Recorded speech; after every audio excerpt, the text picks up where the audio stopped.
আপনাদের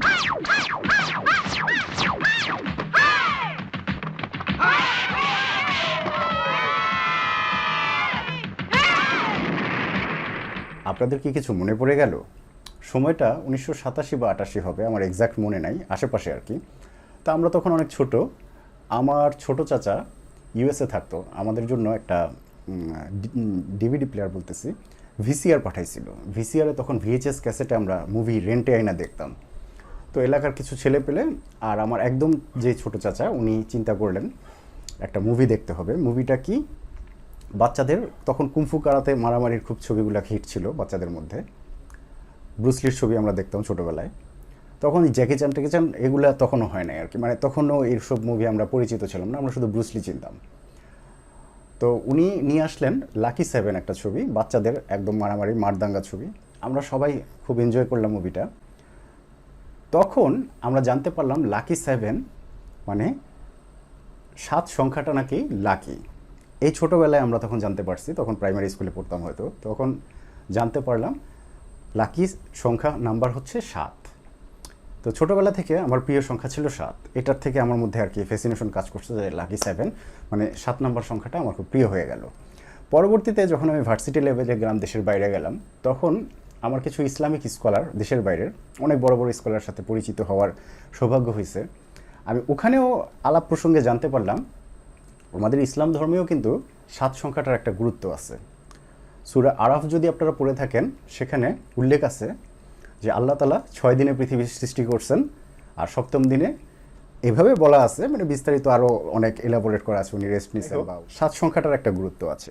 আজকেও আমরা 7 নিয়ে কথা বলবো, কারণ আজকে আমাদের master class, engine oil master class 102।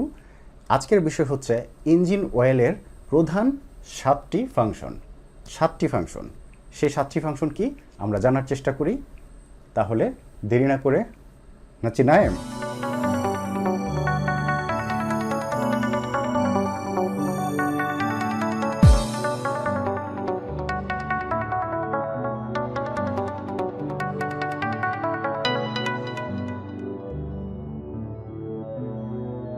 Same প্রিভিয়েত, আসসালামু আলাইকুম। কেমন আছেন আপনারা সবাই? আশা করছি ভালো।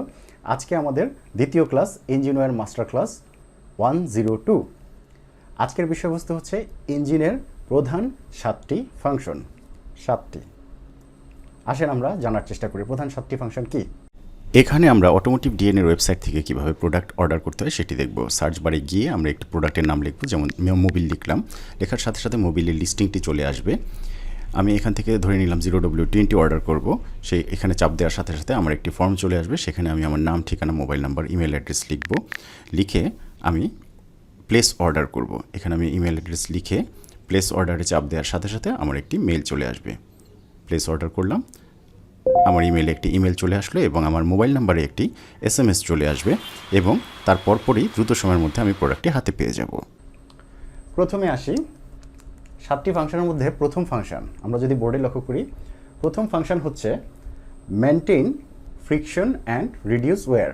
Maintain friction and reduce wear মানে হচ্ছে ইঞ্জিন অয়েল, ইঞ্জিনটার ভিতরে ঘর্ষণ মানে ঘষা লাগে, দুটা পার্টস যখন একসাথে চলে, যেমন দুটো চাকা, এখানে তো গিয়ার থাকে ভিতরে, এটা যখন একসাথে ঘুরতে থাকে তখন এটার মধ্যে যে ফ্রিকশনটা হয়, ঘষাটা খায়, এই ঘষাটা কমানো এবং এটার মধ্যে ওয়ার অ্যান্ড টিয়ারটাকে কমানোটাই হচ্ছে ইঞ্জিন অয়েলের প্রথম কাজ, ঘষাটা কমানো। দেখেন জিনিসটা যদি আমি এভাবে ঘষতে থাকি একটা আওয়াজ হবে। এখন এখানে যদি যে কোনো আপনার নারিকেল তেল বলেন, সরিষার তেল বলেন, যে কোনো তেল ঢেলে দিই, এটা কিন্তু অনেকটা কমে যাবে না, বা গ্রিস দিয়ে দিই কমে যাবে না। ঠিক তেমনি ইঞ্জিন অয়েলটাও এখানে ঢেলে দিলে কিন্তু ফ্রিকশনটাও অনেকটাই কমে যাবে। এটা হচ্ছে প্রধান কারণ, প্রথম কারণ, এটার ঘর্ষণটা কমিয়ে আনা গেল 1। নাম্বার 2, ক্লিন রাখা। কি ক্লিন রাখা? ইঞ্জিনটাকে ক্লিন রাখা, সব কিছুই ক্লিন রাখা। মানে হচ্ছে ইঞ্জিনটার ভিতরে যখন আমরা ইঞ্জিন অয়েল ঢেলে দিই, ইঞ্জিন অয়েলটার কাজ হচ্ছে ইঞ্জিনের ভিতরে সার্কুলেট করা। সার্কুলেট করা ইঞ্জিন অয়েলের যে বেজ অয়েলটা থাকে, এই অয়েলটার সাথে কিন্তু মিশানো থাকে অনেকগুলো অ্যাডিটিভস। তার মধ্যে প্রধান হচ্ছে ডিটারজেন্ট এবং ডিসপারসেন্ট। ডিটারজেন্ট এবং ডিসপারসেন্ট এই দুইটা অ্যাডিটিভ আর কি, এটা ইঞ্জিন অয়েলের সাথে মিশানো থাকে। এই দুইটার কাজ হচ্ছে ইঞ্জিনের মধ্যে যেমন ধরে নিলাম এটা একটা পিস্টন। পিস্টন রিংটা যখন এভাবে ইঞ্জিন কম্পোনেন্টের ভিতরে চলাফেরা করতে থাকে তখন বডি টু বডি পার্টের যে ঘর্ষণটা হয় এটা যেই করোশনগুলো হয় এবং যেই ময়লাগুলো পড়ে এগুলো ডিটারজেন্টের মাধ্যমে পরিষ্কার করে সে সাম্পে ফেলে দেয় এবং ইঞ্জিন অয়েলের ভিতরে যে সাম্পটা থাকে, ট্রেটা থাকে, এই ট্রের মধ্যে এটাকে ফেলে রাখে এবং এটাকে উপরে উঠতে দেয় না, কারণ এখানে ইঞ্জিনের ফিল্টারও কিন্তু আছে, ইঞ্জিন অয়েলের ফিল্টারও কিন্তু আছে, অয়েল ফিল্টার যেটা। এটা হচ্ছে নাম্বার 2। দ্বিতীয় কাজ হচ্ছে ক্লিন রাখা, তো পরিষ্কার রাখা, এটা হচ্ছে নাম্বার 2। নাম্বার 3 হচ্ছে কুল দ্য ইঞ্জিন পার্টস। আপনি কি জানেন ইঞ্জিন পার্টসের প্রায় 30 থেকে 45% এটা কিন্তু খুবই ইম্পর্ট্যান্ট একটা part. Cool the engine parts এটা খুবই ইম্পর্ট্যান্ট এবং ইঞ্জিন অয়েলের অনেকগুলো কাজের মধ্যে সবচেয়ে গুরুত্বপূর্ণ ধরা হয় এটাকে। সবচেয়ে গুরুত্বপূর্ণ বলতে one of the important part হচ্ছে ইঞ্জিন কম্পোনেন্টগুলোকে ঠান্ডা রাখা। আপনার গাড়ির ইঞ্জিনটাকে ঠান্ডা রাখার ক্ষেত্রে অনেকটাই কাজ করে এই ইঞ্জিন অয়েল। আপনি বলতে পারেন রেডিয়েটরে পানি দিছি, কুলেন্ট আছে, ওইটাই তো ইঞ্জিনকে ঠান্ডা রাখবে। এটা করে 60% জুড়ে এইটা করে 40%, মানে ইম্পর্ট্যান্ট একটা পার্ট কিন্তু ইঞ্জিন অয়েল।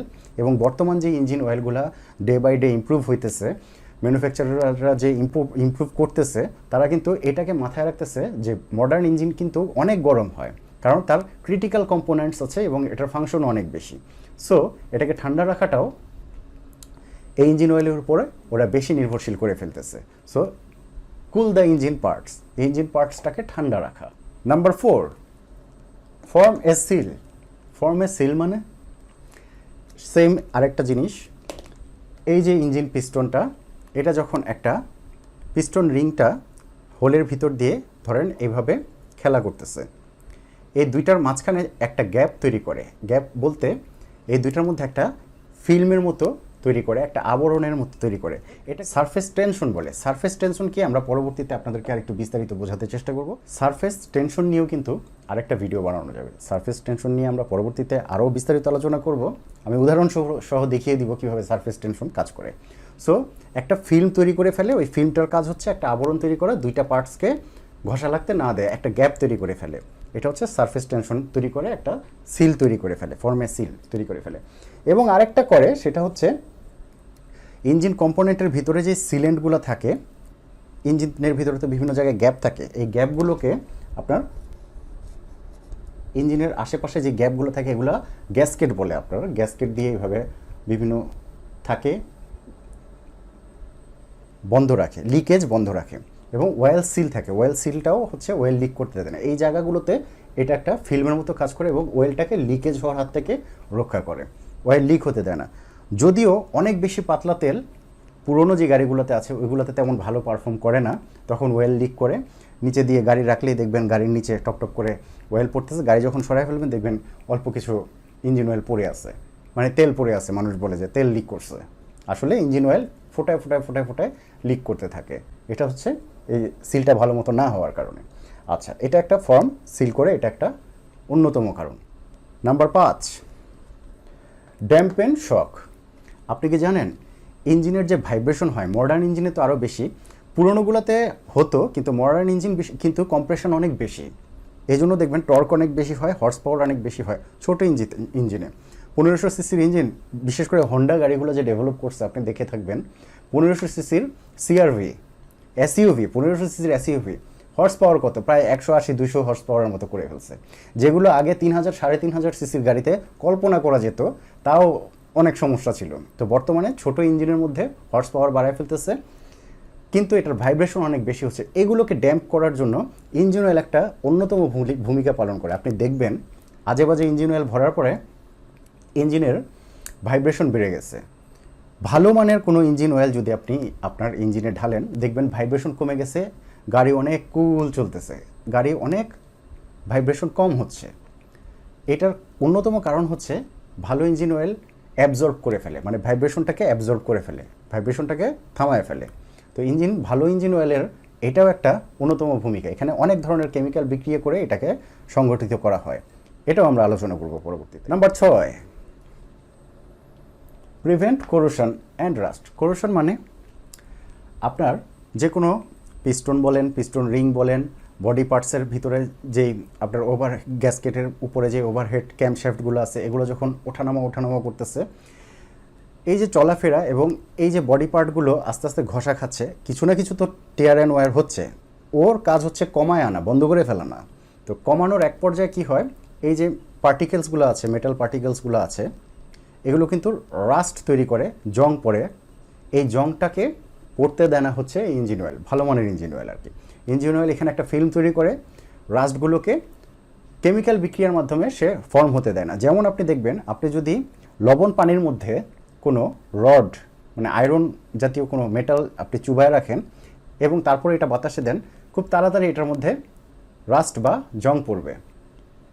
আবার এটাকে যদি মুছে টুছে রাখেন, এই জংটা পড়বে না। তো জং পড়তে দেওয়া এবং না দেওয়া যে আবহাওয়ার উপর নির্ভর করে, সেরকমই আবহাওয়ার মতো একটা গুরুত্বপূর্ণ ভূমিকা কিন্তু পালন করে এই ইঞ্জিন অয়েল, যে এটাতে রাস্ট পড়তে দেয় না বা করোশন হতে দেয় না। এটা গেল আরেকটা important part. Number 7, transfer energy.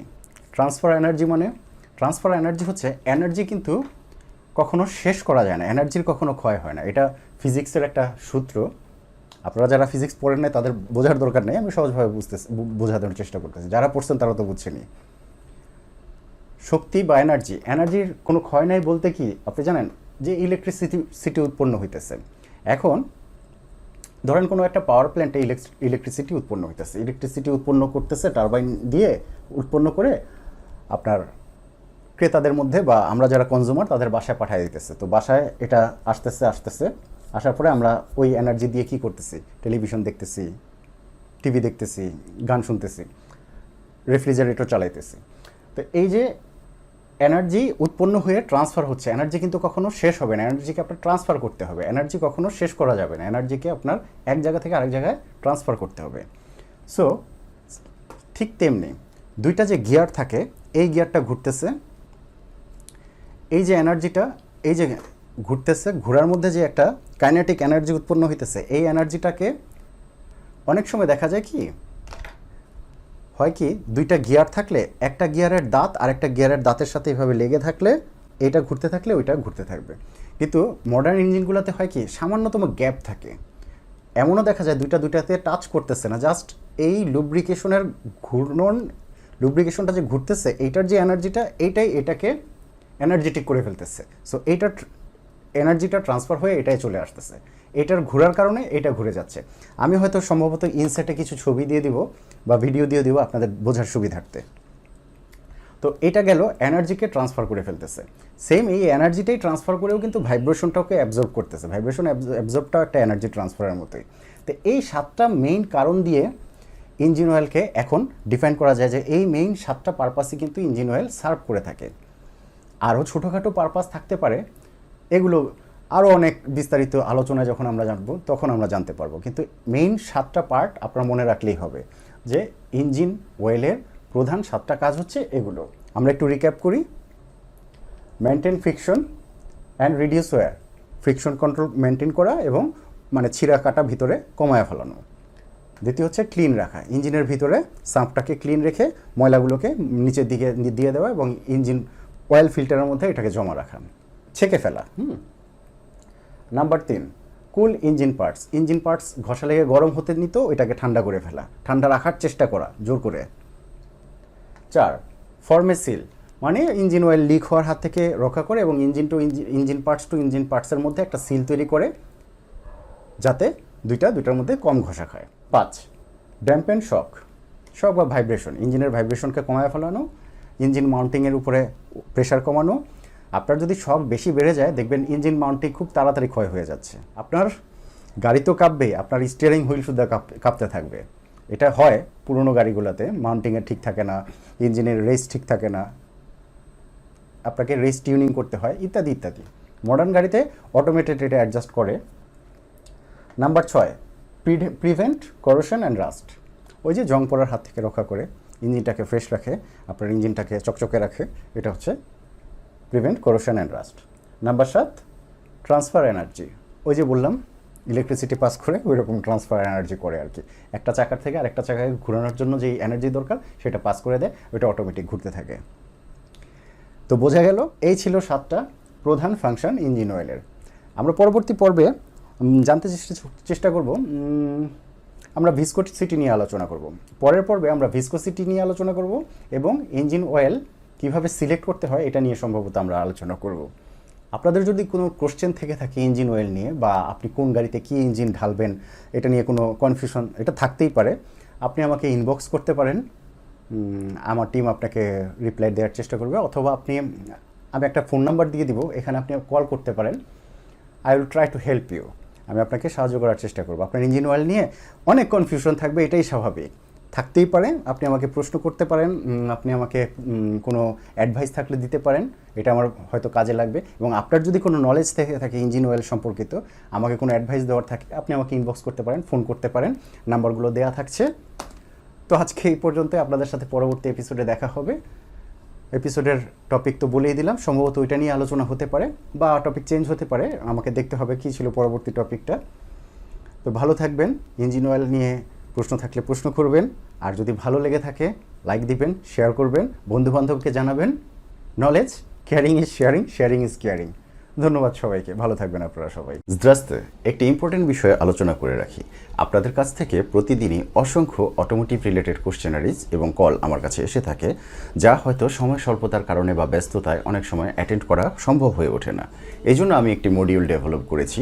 এই ভিডিওর নিচে একটি ডেসক্রিপশন ফর্ম লিঙ্ক আমি দিয়ে রাখছি, যেটি ফিল আপ করে আপনি আপনার বিস্তারিত গাড়ির বিবরণ এবং যে সমস্যাটি আপনি ফেস করছেন সেটি আমাদেরকে জানিয়ে রাখলে অতি অল্প সময়ের মধ্যে আমাদের ডেডিকেটেড অটোমোটিভ এক্সপার্ট টিম আপনার সাথে যোগাযোগ করে আপনাকে ফ্রি কনসালটেন্সি দেওয়ার চেষ্টা করবে। আমি আশা করব এর মাধ্যমে আপনি আপনার কাঙ্ক্ষিত সমস্যাটির সঠিক সমাধান অতি দ্রুত সময়ের মধ্যে পেয়ে যাবেন। নাও, মে আই?